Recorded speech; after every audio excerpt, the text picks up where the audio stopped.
before we proceed with our message, may I request all the children to please proceed to the multipurpose hall. All the children proceed to the multipurpose hall. And then let us prepare ourselves, our hearts, as we listen to God's word.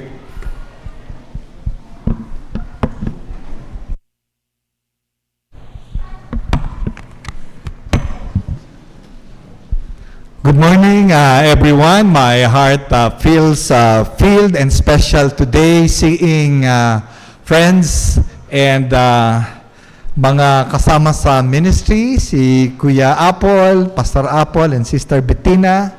Si Kuya Apple po ay 2 years ahead sa akin sa Phoebias College of Bible, parang ganon, no? At kasama rin po natin si Pastor Moody Bangilan and wife and family. Si Kuya Moody naman ay ahead sa akin ng 4 years. Papasok kami sa seminary noon, pag-graduate naman sila. I'm so just happy to see them. Kasi sila yung mga talagang nakasama mong nagtagal at hanggang ngayon naglilingkod sa ministry. For everyone's info, si Kuya Moody sa Tausog siya sa Mindanao for a long time. Hanggang ngayon, Kuya Moody, we praise and thank the Lord sa ganung klase ng dedication. So let's go to our message today. Ang title po, can we go to the first slide please? The unfailing grace of Jesus, what do we do when we fail? Kasi iyon yung passage natin. Next slide, let's read the passage.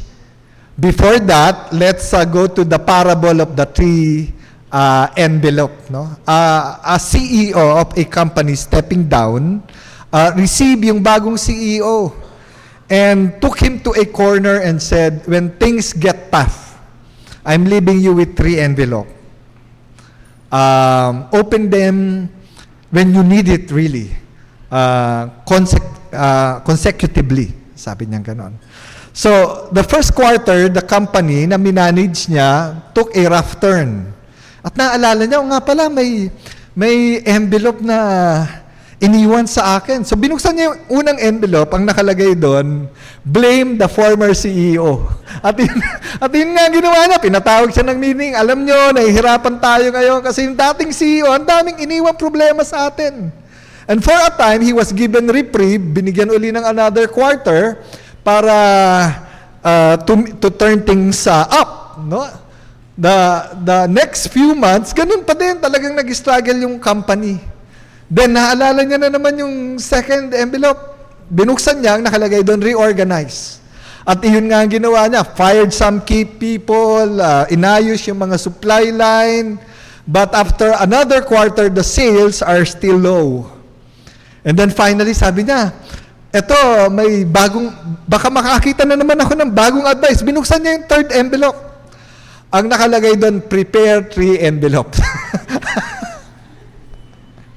We all will fail. Hindi lamang human nature, hindi lamang sinabi ni Jesus, even the scriptures predicted it. Tingnan natin yung passage natin ngayon. Medyo gloomy ng konti yung beginning. Next slide, please. Basahin natin, you will all fall away. Jesus told them, for it is written, I will strike the shepherd and the sheep will be scattered. But after I have risen, I will go ahead of you into Galilee. Ito na naman si Peter. Peter declared, even if all fall away, I will not. Truly I tell you, Jesus answered, today, yes, tonight, before the rooster crows twice, you yourself will disown me 3 times. Emphatic yun, no? Pag sa Greek yung you, nilagyan pa ng yourself, yung emphasis nun, idiniin. No? But Peter insisted emphatically, sumagot din siya, even if I have to die with you, I will never disown you. And all the others, the encouraged ni Peter, sabi, kami rin, kahit mamatay. No? Jesus begins with a very straightforward statement. You will all fall away. All of you will fail. Jesus is not a pessimist. Hindi rin siya fatalistic, but he was a realist. Jesus understood the human nature. Ang sabi sa isang survey, tinanong yung 100 couples. Tinanong, may mga conflict ba kayo? 90% said, oo, may mga conflict kami. 10% are lying. Lahat eh. Lahat nagkakaroon ng point of failure. If seeing my own life, may failure pagdating sa domestic, sa bahay, may mga times na yung fuse mo talagang nauga, may mga words kang hindi mo na mabawi. How about parental failure? May mga hindi na tayo mabalikan sa mga anak natin. Choices in life. Even as a pastor, you fail. May mga umalis sa church na titingnan mo, sana iba ang paraan na ginawa ko. I should have not been so confrontative.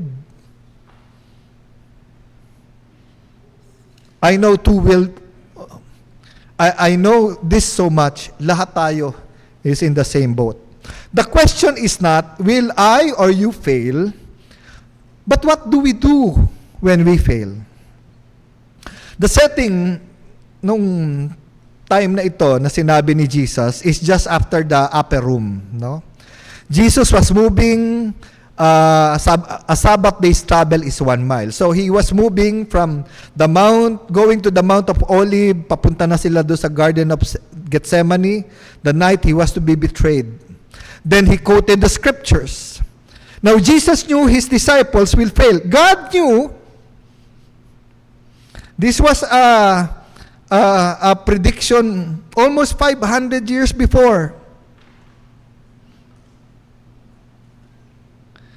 And you know what? Jesus knew that his disciples, or you and I, will fail, but nonetheless, he still loves us. By this account, pang-11th time na binabanggit ni Jesus na siya ay mamamatay. And Peter's response was emphatic, I will not fall away, as if to brace himself. Para bang nung marinig niya yung words ni Jesus, bumuelo pa siya. At sa kanyang pagbuelo, sinabi niya, surely I, Lord, hindi ako. And in that attitude, Peter showed us 2 dispositions na lahat tayo kasama. 2 dispositions why we fail. Ang unang disposition, next slide please. The next please. Yan. 2 dispositions. Ang unang disposition is pride. Well, bago ko pa man sabihin yon, it's so obvious. No? Pride is believing you won't fail. Pride is also believing you can't fail. Here is self-confidence on top of overconfidence. Peter, in a sense, was saying, Lord, surely not I. I am a smarter, I am stronger, I am more spiritual than the rest of this disciple. Now, the challenge really is this, even in the attitude of Peter. It is really the people who think that they are most invincible that are most vulnerable. Because the attitude of being overconfidence means trusting away from the Lord. Sa kanya siya nakasandal eh. We all know the verse, probably Proverbs 16:18. Next slide, please. Pride goes before destruction, and a haughty spirit before a fall. Now, if you could examine every failure, kung gagawa ka ng autopsy sa lahat ng mga pagkakamali at susuriin mo isa-isa, you will find that one of the reason would probably pride. Just like the owner of the Titanic who said before the launching, God, even God, cannot sink this ship. 12 hours later, it sunk. The largest, strongest, most capable, sunk. 1 Corinthians 10:12 is a sobering reminder from the Apostle Paul himself. If you think you're standing, be careful or else you fall.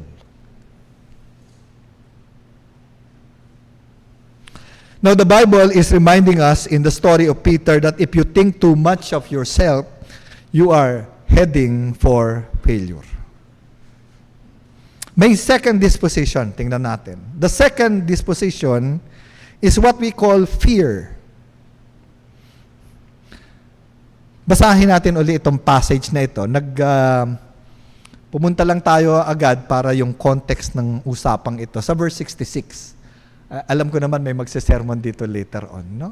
Ito yung sinabi, while Peter was below in the courtyard, one of the servant girls of the high priest came by. When she saw Peter warming himself, she looked closely at him. You also were with that Nazarene Jesus, she said. But he denied it. I don't know or understand what you're talking about, he said. And he went out into the entryway. Apparently, sinundan siya ng girl. When the servant girl saw him there, she said again to those standing around, ito mas malakas na, hindi lang kinonfront, pinarinig pa doon sa crowd. This fellow is one of them. Again, he denied it. After a little while, those standing near to Peter, surely you are one of them, for you are a Galilean. Note the word Galilee, no? He began to call down curses, and he swore to them, I don't know this man you're talking about. Immediately the rooster crowed the second time. Then Peter remembered the word Jesus had spoken to him. Before the rooster crows twice, you will disown me 3 times. And then he broke down and he cried. At this point, Peter was already sure that he was not courageous.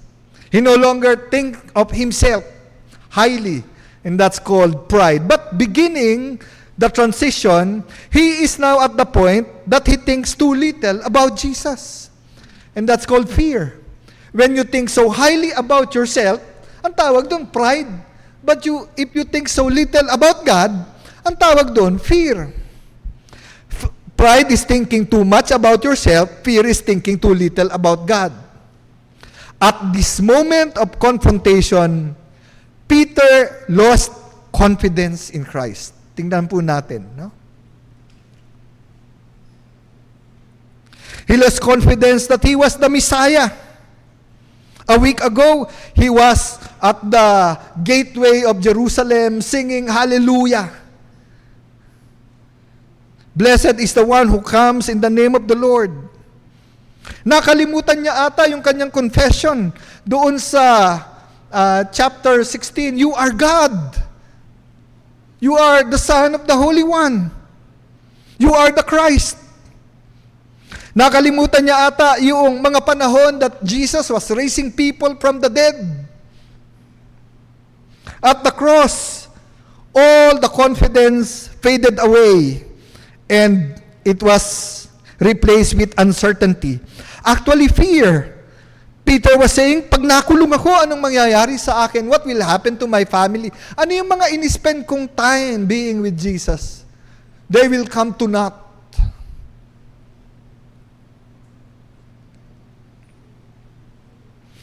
In the place of fear, we are one step away from failure. The scriptures also calls fear as control. It is not trusting that God is in control and you will fail. No, lahat tayo, palagay ko, lahat, no? Siguro speaking as a parent, kung meron akong gustong balikan, yung redo, yung pagpapalaki sa anak ko. Anak ng pastor yun, napakabait ngayon, magtatapos na ng MDiv, magmi-mission work na sa Bicol, pero knowing him, sana may mga bagay akong hindi ginawa. Sana hindi ako mabagsik. Nung bata pa yun, lakas kong mamalo kasi napapahiya ako sa church pag magulo siya.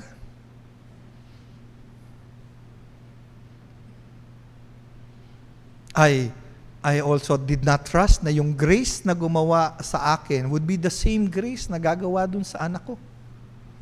And the same struggles na kung saan napagtagumpayan ko as a child of God, Natatakot ako na baka hindi niya malampayan. Kaya I controlled situations, manipulated events, did not let him go really. Ngayon, ang nakikita kong isang epekto, yung constant approval bago siya may gawin pa. Okay lang ba ito? Or do not even have the confidence na pag wala ako, hindi mo na mabalikan eh. I'm sure you also have your stories. Some may be not control, but the lack of it. Sino dito ang successful sa ibang bagay would turn to his family, ang sasabihin, sana nandun ako nung lumalaki siya. Sana hindi ako nagpabaya.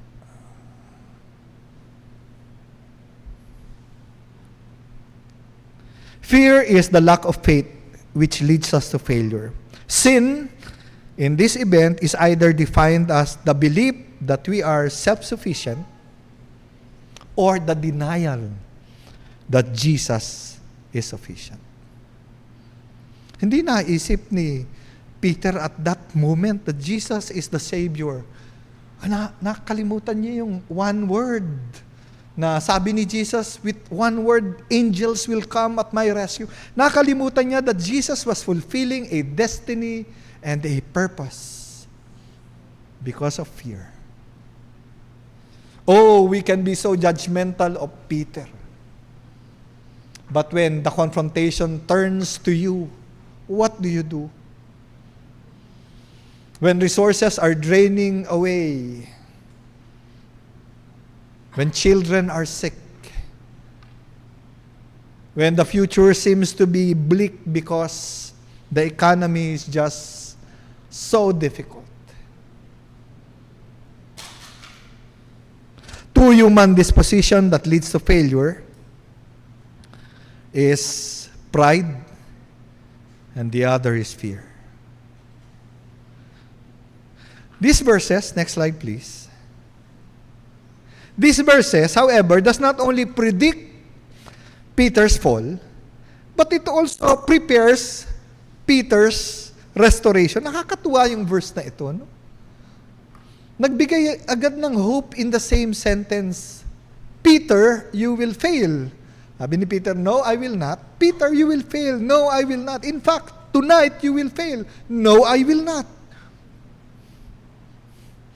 Buti, hindi ako si Jesus. Kung ayaw mo, di mag-fail ka.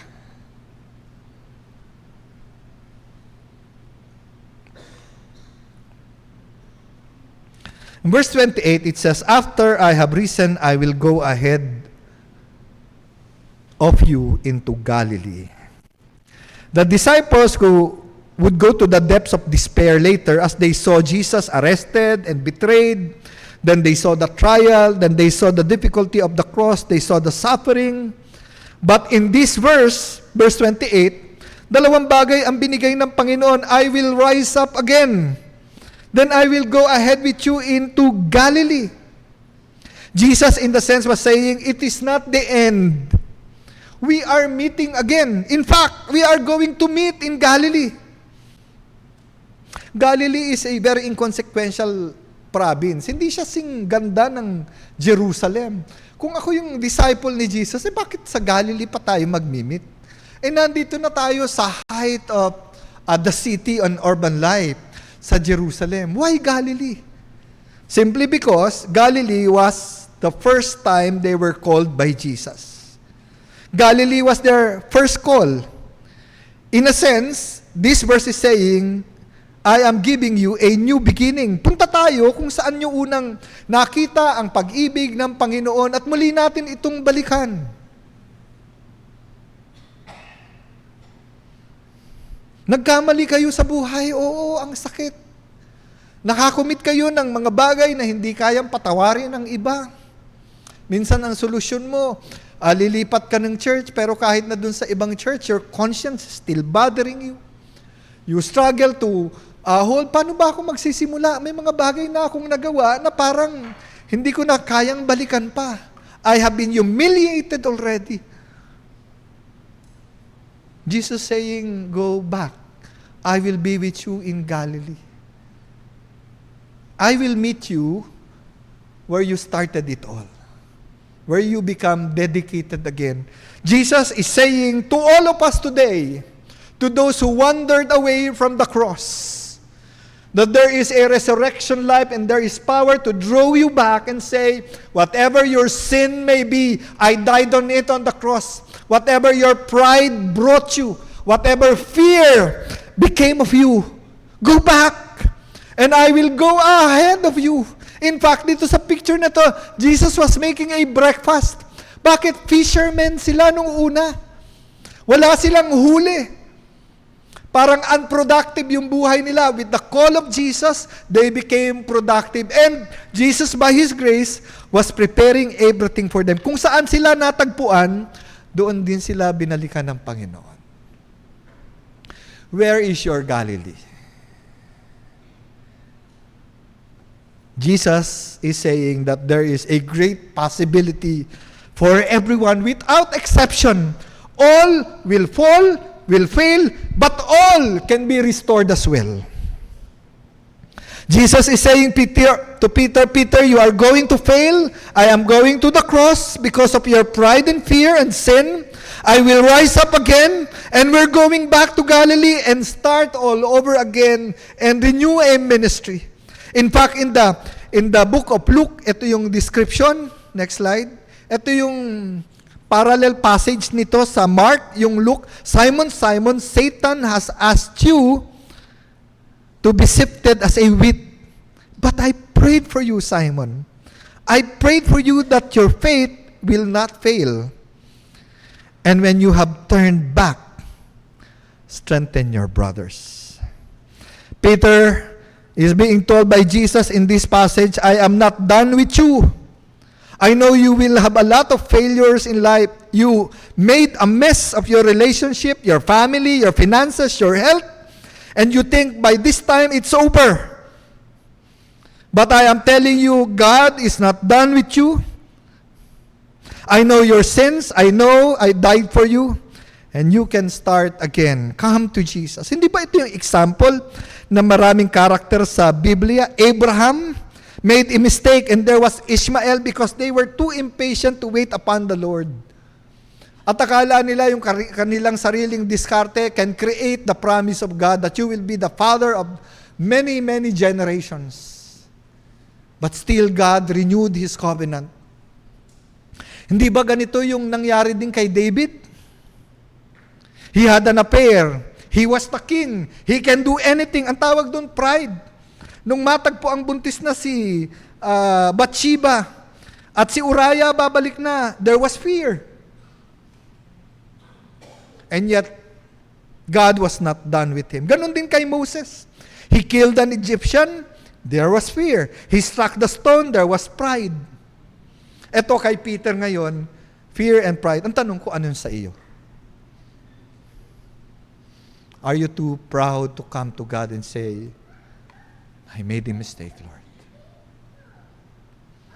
Or are you too fearful to say, parang ayoko na magsimula? What do you do when you fail? So let me leave with you, next slide, with 3 envelopes. Pag nasa point of crisis kayo, tandaan nyo itong envelope, buksan nyo. Ang unang-una, pakipindot lang po, is confess. The word may mean admit, concur, but generally in the scripture, it means to agree with how God sees the situation. It's saying don't hide, don't cover up, don't wallow, don't excuse, don't downplay. Sa ating modern term ngayon, don't gaslight. If it is a sin, be humble and be honest about it. Sabi doon sa scripture, when Peter realized what he did, he broke down. Confidence was no longer then. And cry. He let go of the fear. Yung fear na to be found out. at mapahiya.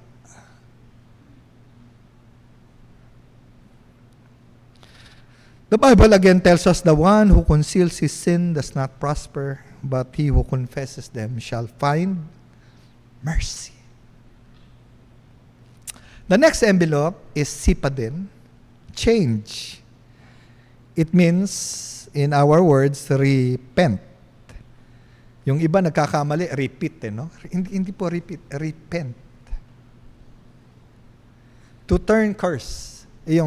Ang picture words sa original language is when you're walking and there is an